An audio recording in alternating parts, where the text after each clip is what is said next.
Hello, I'm Erin Halvorsen with Rag Rugs by Erin, and today's super short video really just speaking about something that some of you write to me and you have these different questions or concerns.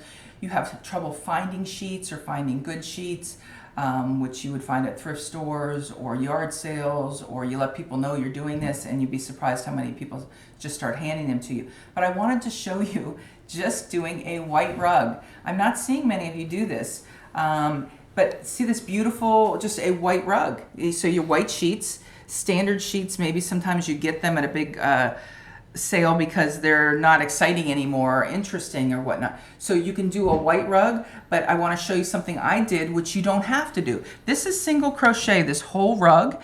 However, here I went in the back stitch, which I have a video that shows how to go in the back stitch, and then so here's the regular single crochet, and there's a single crochet going in the back stitch. You could even do this with a rug that isn't neutral or plain or whatnot, and change it up and change your stitch and give it a little bit different look. But really I just wanted to talk to you about that. And then also this was made with 1.5 inch sheet yarn, and it was made with one of my 16, that's a 19. I'm thinking here's a 16, no, that's a 14.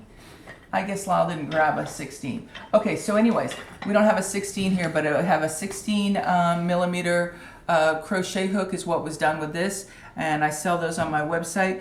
But also I wanted to point one more thing out. Some of you talk about, oh, yours don't have any threads on them and they're perfect. My rugs are far from perfect. So look at here.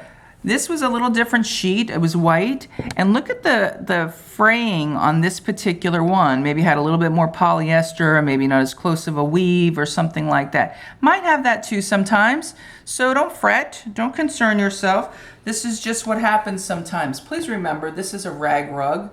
Those of you that are really trying for total perfection, maybe you don't understand. It's a rag rug. It's made with your hands. And it's special because you made it. So stay focused on the big picture, enjoy yourself, and thank you for viewing, liking, and subscribing.